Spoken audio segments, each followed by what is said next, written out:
For section 2.2, we are going to learn about the graph of different functions. The graph of a function called f are going to be all the ordered pairs so that x belongs to the domain of that function and the y's are going to be the value of when you replace that value of x into f. So if I have to sketch the graph of these functions in example 1, I will have to find out how much is f of 0, f of 0.1, f of 0.2, f of 0.3, and so on. But we don't want to do that because we will never be able to find all the x's and the y's that belong to this function f. That's why that it just says a sketch, and we just need to know some important values about each particular function. So for example, for x squared, I know it's a parabola, so I want to know where the vertex is, and I want to know a few points on one side of the parabola, because by symmetry I know that the other points are going to be at the same distance from the axis of symmetry. So for x squared, I know 0, 0 belongs to that function because 0 squared gives me 0. And then when x is 1, 1 squared is 1, so that's why the point 1, 1 belongs to this sketch of x squared. And then when I have x equals 2, y equals 4, so it jumps out to the point 2, 4. And then when x is 3, it jumps all the way now to 9.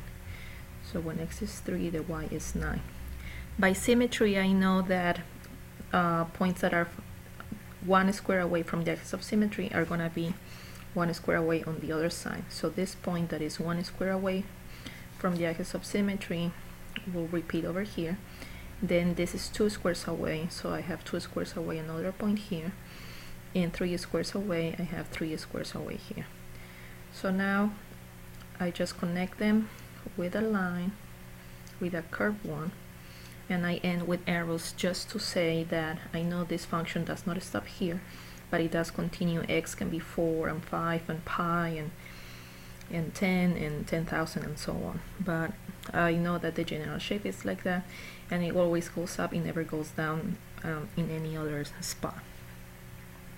Now to sketch the second one, x cubed, I just need to know what is the cube of certain numbers. So I'm going to do it on the side. You can do it on your graph if you want to, but to make sketches, as long as you include some points, then people know where the function is going through. So 0 to the third power is 0, so definitely the 0, 0 is part of the graph of G. Well, this will be f, so we're graphing G now. 1 cube is 1, so it's still the point 1, 1 belongs there. And then 2 cube is 8, so 2 cube is 8, so 2, 8 is also part of this graph, and it just goes this way. I know that x cubed is an odd function, it has symmetry about the origin, so the point over here that will be negative 1, 1, I mean negative 1, negative 1 would also be there, just because negative 1 cubed will be negative 1 again. And then the point negative 2, negative 8 will also be here. And it goes like this. This will be the negative 2, negative 8. And you know those points if you see x cubed, because you just bring the 2 here and 2 cubed is 8. So that's something that you can figure out. You don't need to memorize that.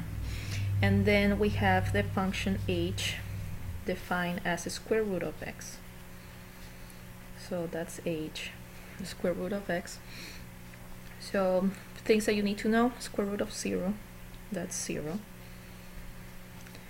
Square root of 1, that will be 1. But then you have square root of, you don't know square root of 2 by heart. That will be a decimal, 1 point something. Actually it's 1.41, 42, and it's irrational. But you do know the square root of 4. So 1, 2, 3, 4. At 4, you know that the square root is 2. So the 0.42 is here. So the square root does not behave growing rapidly, but it grows slowly. And as you can see, this is like a branch of the parabola that we graphed earlier in here. And you will be right, it's like taking this parabola and putting it over here. We're gonna see why that's the case, that is actually this parabola flipped over and it just goes like that. There is a reason why they look kinda similar. Example 3 is asking to use the calculator. We're gonna find a pattern here. So you graph x squared, you graph x to the 4th power, and then you graph x to the 6th power, and they are giving you a particular window. They are saying graph those three functions, x to the 2nd power, x to the 4th power, and x to the 6th power. This is the x-axis, you need to see it between -2 and 2, and the y-axis, you need to see it between -1 and 3. So you can change that here in window. If you push window, it says the minimum x that you need to see, that's -2. X maximum is 2. If the numbers differ from your calculator, you can just go up and change them. Like I can set this to -5 if I wanted to. But the exercise says -2, so I'm going to stick with what it says. The y, the lowest y that you can see, -1, the highest y that you can see is 3, and leave the other numbers the way they are. So when I graph, that's the first one, x squared, x to the 4th, and x to the 6th. So it says, what can you say about these things? And I said, well, first of all, they all look like parabolas. X to the 4 and x to the 6 seems to be flatter around the origin than x squared is. And then x to the 6 definitely grows more rapidly than x to the 4, and x to the 4 grows more rapidly than x squared. X squared kind of grows slower than the other shoot up very quickly. Now it says to graph those powers of x for power 1, power 3, power 5. So I'm going to change that. On the y equals x to the 1 is x. Oops.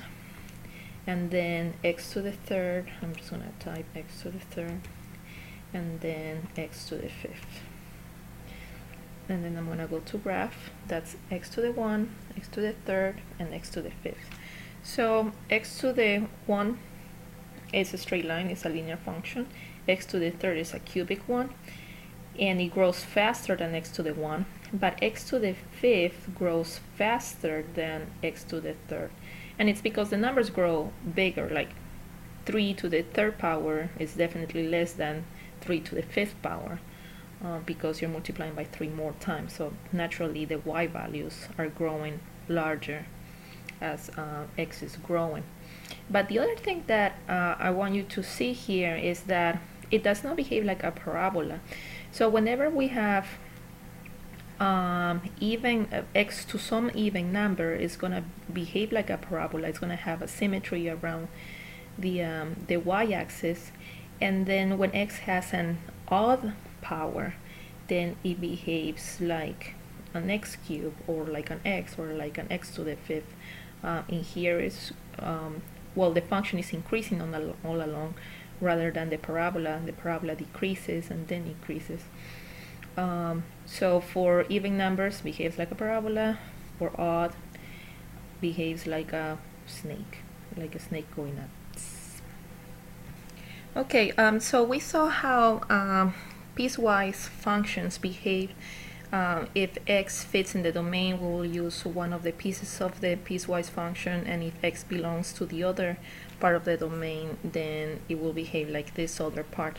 So these piecewise functions, on the left, this says to the left of 1, behaves like a parabola, and if x is bigger than 1, that means to the right of 1, like on this side of the graph, it behaves like a linear function, like a line. So the combination of both functions make up this function that we call f. So f is made out of two pieces, a piece of a parabola and a piece of a line. So the way to graph it, there are many ways that you can approach this. You can graph the entire function and then erase what you don't want to see, or you can just graph it pretending that part of the graph is not there. So I'm just gonna take a piece of blank paper, since I'm only graphing that parabola to the left of 1, then I can just put a piece of paper there and then graph y equals x squared the way I know it. So I know that the origin is part of it, and I know the 1, 1 is part of it, and on the other side is the same.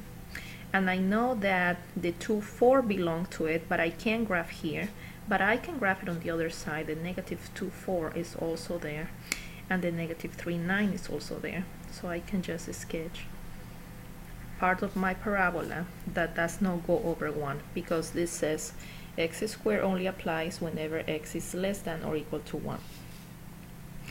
Now on the other side, for x is bigger than 1, it behaves like a line. So I know that it's going to be a line.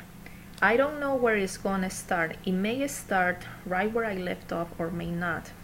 You don't know that. These two pieces, this parabola and the line that you're going to graph, may be connected or not.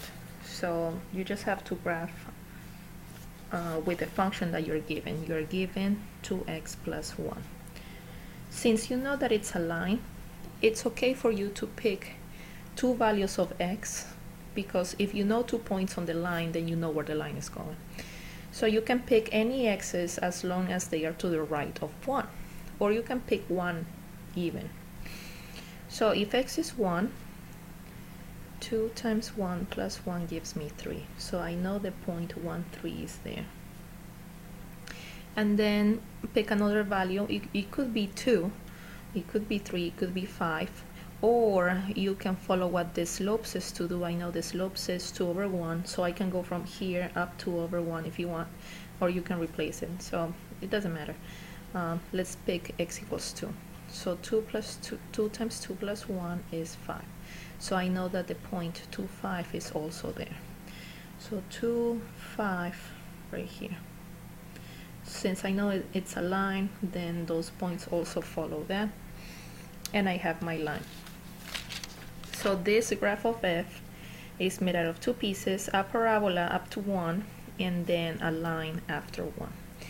The only thing that you have to be careful is where is 1 included, in what piece. In here I know x is less than 1 or equal. So that means at 1, this circle needs to be shaded in, because you know that when x is 1, the y is 1.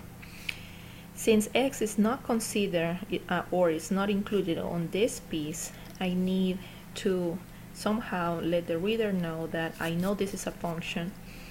So the input 1 needs only one output and not 2.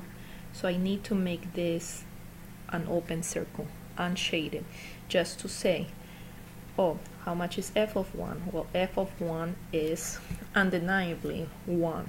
There should not be any confusion to which f of 1 is. F of 1 is 1, and that's it. F of 1 is not 3, because I can't use this formula when x is 1.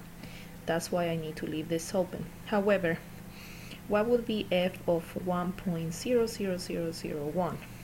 Well, in that case, this number is bigger than 1, so I do need to use the 2x plus 1. That's why I need the open circle here, because right to the right of 1, this function exists and is part of the line. So just don't think that because it says x is bigger than 1, x is 2, because there is a lot of infinitely decimals between 1 and 2, so that x is bigger than 1. So x is bigger than 1 doesn't mean 2. It means x bigger than 1. Now, these are the symbols for absolute value, and it's actually a function, because for any x's, I can always find the absolute value of n, and that will be the y value. So if x is negative 2, the absolute value of negative 2 is 2, negative 1, 1, 0, 0, 1, 1, 2, 2. Remember that absolute value is the distance from 0. You want to know how far apart the number is from 0. So therefore, since we're talking about distance, it's always positive or 0. Or 0. So you know that. Now notice that if x is 0 or positive, the x and the y match. That's why not only the origin is part of the absolute value, the 0.11 is as well, the 0.22, 33, 44, 55, 66, 77, 89, 99, 10, 10. You get the point. So the function is going to be a straight line going this way. Now, for x's that are negative, the y is the opposite. So for -1 is 1, -2, 2, -3, 3, -4, 4, -5, 5, -6, 6, -7, 7, -8, 8, -9, 9, -10, 10. I write faster than I speak. So the absolute value, the shape is like a V.